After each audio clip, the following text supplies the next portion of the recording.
Okay. Good morning, sir. I'm Ashley Nicola Badoran. And I'm Daniela May Guillermo. And now we're going to discuss about controlling or CO.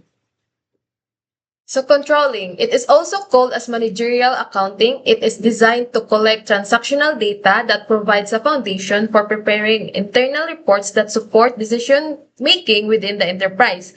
So mo ni siyang system nga mo collect og transactional data na gamiton para makahimog internal reports o makatabang sa management sa pag-decide o pagplano sa companies. So CO or controlling organizational structure. So we have four following goals. First is to represent the legal and organizational views of an enterprise.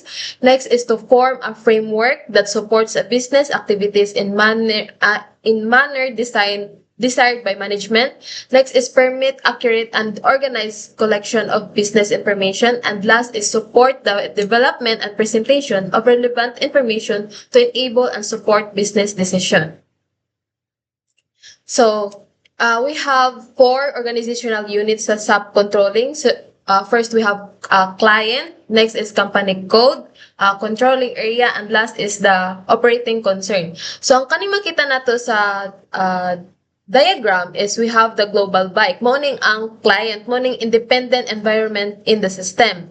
Next is the global concern, what we call the operating concern. Morning ang smallest organizational unit where the legal set of books can be maintained. Ang sunod sa global concern or operating concern is naay duha ka book subtopic niya which we have the controlling North America and controlling Europe. So ang tawag ani sa controlling North America and controlling Europe is the controlling area. So mo ni sila ang self-contained unit for which revenues and expenses can be managed. So under sa controlling North America, we have the Global Bike Incorporation, mo ning company code nila. Next is sa controlling Europe is the Global Bike Germany or GmbH. So, next, we have the controlling master data. So, pinakauna natay profit center. So, when you see profit center, it's a part of a company where ang responsible lang niya is ang revenue sa naaga po'y cost. Sa profit lamang is, for example, nabaligay sila ng cellphone. So, nasizay lanlain ng mga branch. For example, na sa Surigao, na sa Butuan, o sa Davao. Gina-record niya tanan ng mga profit para mabawaan sa company or sa kanang nga branch kung sa nga branch ang pinakadako nga profit. So importante ang ma-record ang profit. Kay for example, ang revenue kita man. So i-minus niya sa cost ang expenses mo na ang iyang profit. So next is ang cost center. Ang iyang responsible lang is only for expenses. So means sa katong sa Surigao branch is ginalist niya tanan ng mga expenses, for example sa electricity, sa internet. So iyan ang ginalist. Sa internal order lang kay expenses din sila pero naka-specific sila. For example, sa kaninga month company outing nila. So gina-record ang niya katong expenses sa company outing. Parimbawan ng company nga kanada ay lang gastuhon or para mabudgetan katong nga company outing nila. Sa revenue element is expenses consider income kebali nila pero ginabutang nito sa financial accounting. Marag pala gi-input ito nga amount, for example 10K. Dito niya butang sa financial accounting. Pag unsay gibutang sa financial accounting, mao po ibutang dito sa revenue element. Same sa cost element. Kung say gibutang sa cost sa expense amount, expense account, mao po ibutang sa cost element. So next is the primary and secondary cost element. So the primary and cost element originates in general ledger within the financial accounting and is automatically transferred to CO when a FI transaction is recorded in the general ledger. So the secondary cost element, it is used exclusively in CO for allocation and settlements between the amounts and cost center. So ang nasa managerial accounting nato is naadre under ang aggregated cost elements, and under sa aggregated cost elements is naadre ang secondary cost elements and primary cost elements. While sa financial accounting is under niya gihapon ang general ledger accounts, while under sa general ledger accounts is like income statement o balance sheet. While sa income statement, under niyang expenses accounts, which is mag-exchange lang sila sa managerial accounts sa primary cost elements. Then under sa expense accounts gihapon is na dito ang revenue accounts. So, cost elements describe the origin of cost can either be defined. So, naay duha ka klase ang cost elements. We have the primary cost elements and secondary cost elements. So, sa primary cost elements is mo ning external di bali, mo ning external gikan di bali sa gawas which it arises through the consumption of production and factors that are sourced externally. While ang secondary di bali is ang sa sulod, di bali dito nila ang kanang through the consumption of the production factors that it provide internally. So ang expenses and revenue accounts in financial accounting are correspond to the primary cost and revenue elements. So ang secondary cost elements is used exclusively in CO to identify the internal cost flows such as assessments or settlements. So they do not have the corresponding general ledger in FI and are defined in CO only. While sa statistically key figures, they provide a foundation for accurate and effective cost allocation between cost objectives. So it utilizes to support the internal cost allocations involving the allocation, assessment, and distribution such as the number of employees, square footage, and minutes of the computer usage. So next, about sa controlling processes na sagta. So sa controlling processes natay distribution sa assessment wherein kaning duha are used to transfer mga expenses or costs from one department to another. So when say distribution, ang nakagana lang sa distribution is naka-detail by detail din siya. For example, sa kanina department, example IT department.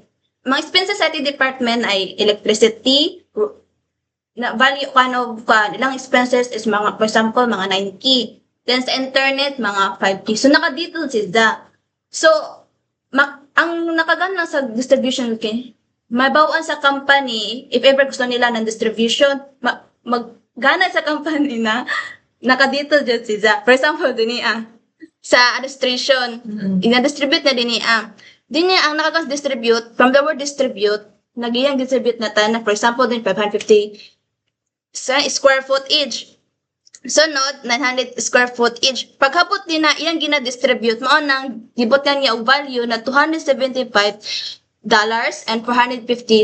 So, ang importante din na is naka-detail siya para bawaan sa company kung sa nga expenses type ang pinakadako. So, makita din ni ang pinakadako is mao ni ang naka-blue which is ang D005.